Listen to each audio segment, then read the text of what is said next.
Saudações em Cristo, meus amados irmãos e amigos. Bom, o homem, ele não é um corpo. O homem, ele é corpo, alma e espírito.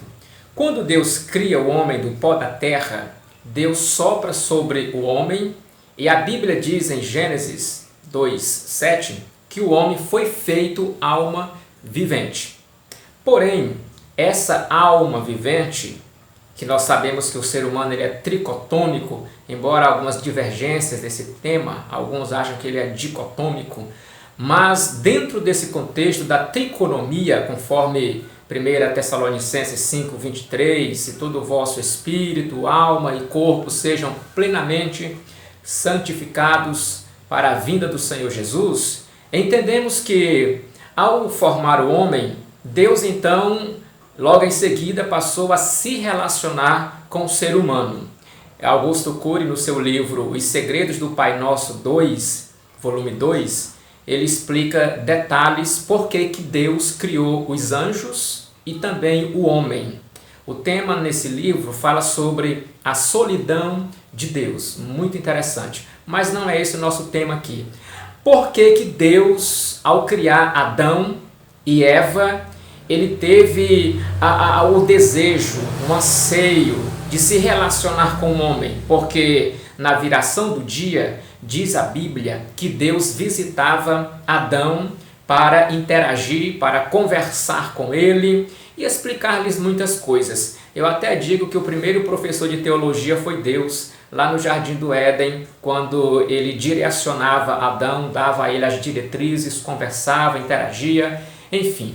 Mas vamos lá, após a queda, surgiu uma grande separação entre Deus e o homem.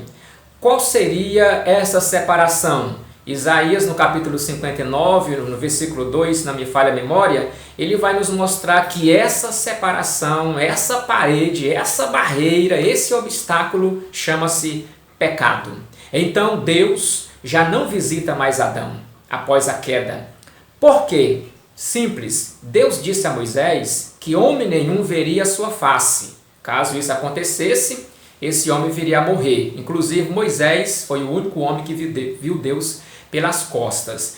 E aí Deus, dentro de si, dentro dessa hermenêutica que eu vou passar para vocês, ele continuou com esse desejo, com esse anseio de se relacionar com o homem, literalmente. Porque Deus continuou se relacionando, mas apenas verbalmente, oralmente, conversando, falando, mas ninguém mais conseguiu ver a face de Deus. E aí, dentro dessa conjuntura de fatores que eu estou expressando aqui, além da queda, além de Eva ser enganada por Satanás e as coisas foram acontecendo, o homem foi gradativamente se afastando de Deus, mas Deus queria interagir com o ser humano. É tão claro que lá na Torre de Babel, Deus desce. Só um detalhe que eu quero passar aos amados: todas as vezes que eu utilizar o termo aqui, Deus desejou, Deus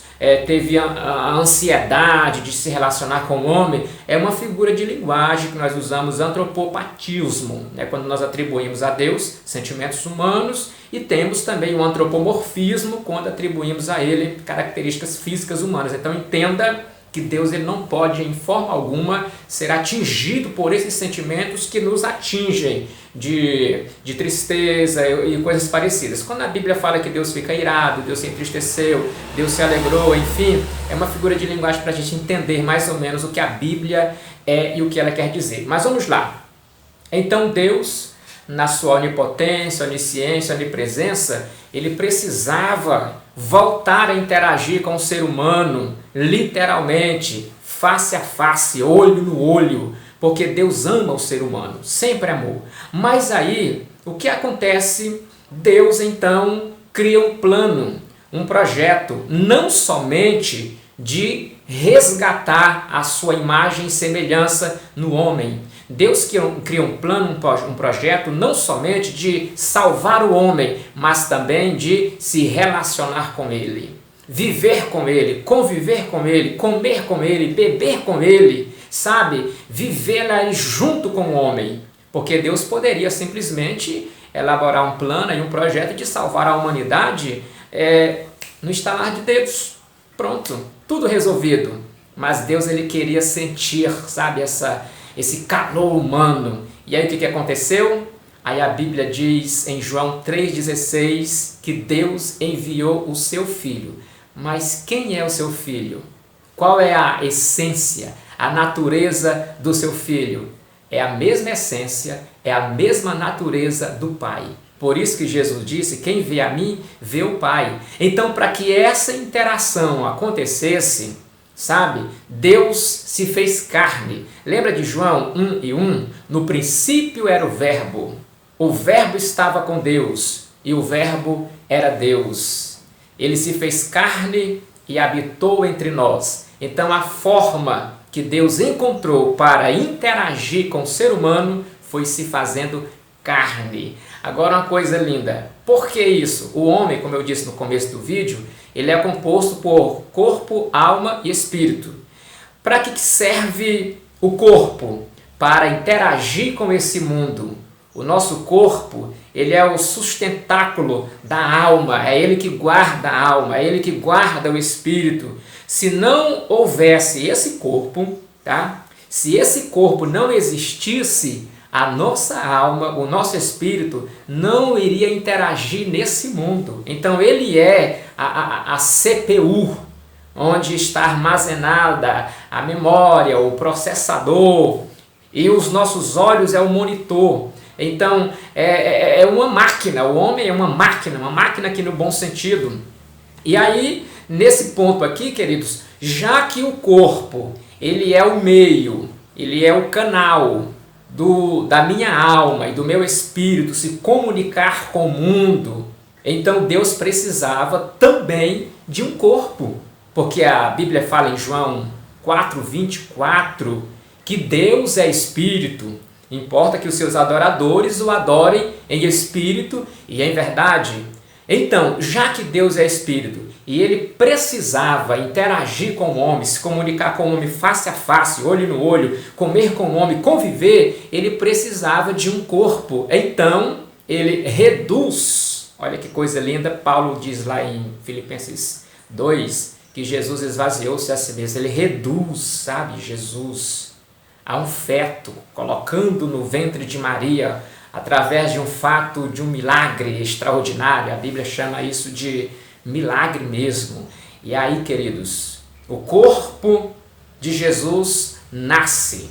E aí os discípulos com aquela ansiedade, querendo saber quem era Deus, querendo ver Deus, e Jesus disse, claro, ele falando na sua essência e natureza, quem vê a mim vê o Pai. Então, queridos, Deus sempre teve, desde a queda, esse desejo, né, de interagir. Já que o corpo interage com o mundo material, o mundo físico, então Deus criou esse plano, esse projeto, interagiu com o ser humano, continua interagindo. E aí o que acontece? Quando Jesus sobe, a ascensão de Jesus aos céus, os discípulos ficam preocupados. E agora? Olha que coisa linda, o projeto de Deus é infalível. Olha que coisa linda. Então Deus envia o Espírito Santo. O próprio Jesus, vendo a preocupação dos discípulos, porque Jesus falou que subiria, estaria assentando-se ao lado de Deus no seu trono, Apocalipse 3:21, eles ficaram preocupados, como se fossem ficar órfãos. E aí o Senhor Jesus disse para eles, não, vocês não ficarão órfãos. Eu vou rogar ao Pai e Ele enviará outro Consolador. E esse Consolador que virá habitará em vós. Porque no Antigo Testamento o Espírito Santo se manifestava de vez em quando. Inclusive há uma linguagem lá no livro de Juízes a respeito de Sansão, que diz que ele se manifestava de quando em quando.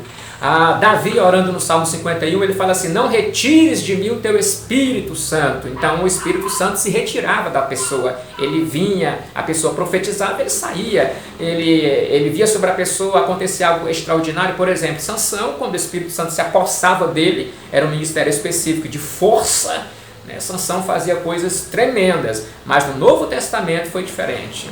Então, quando Jesus veio, ele disse, o Espírito Santo, esse Espírito, que lá no Antigo Testamento, entre os reis, sacerdotes, profetas, enfim, ele apenas se manifestava de vez em quando, agora eu rogarei ao Pai, ele enviará outro Consolador, e esse ficará convosco para sempre.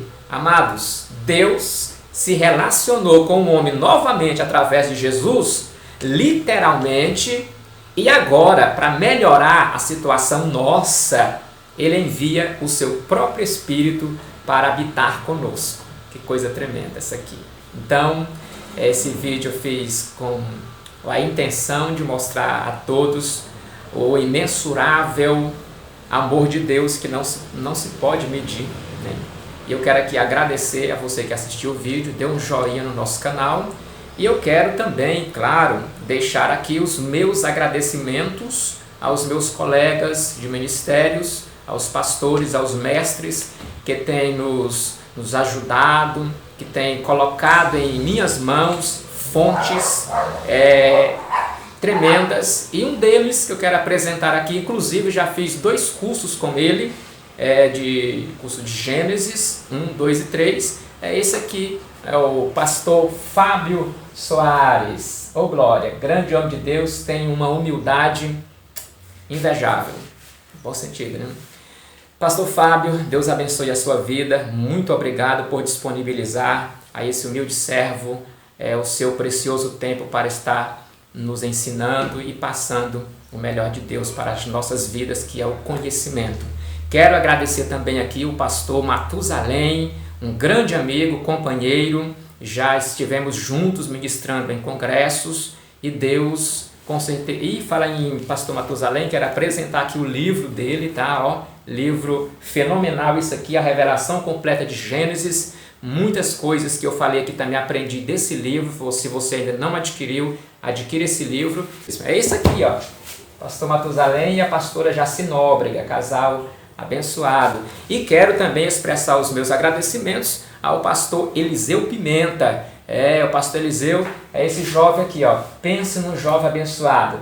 E eu agradeço a ele também aqui pelas as falas, os textos, os áudios que ele tem disponibilizado nos grupos, que faz a gente pensar, pesquisar, analisar. De vez em quando eu vou lá e dou uma cutucada, e alguns interpretam como se fosse provocação, mas não é, para poder aprender cada vez mais.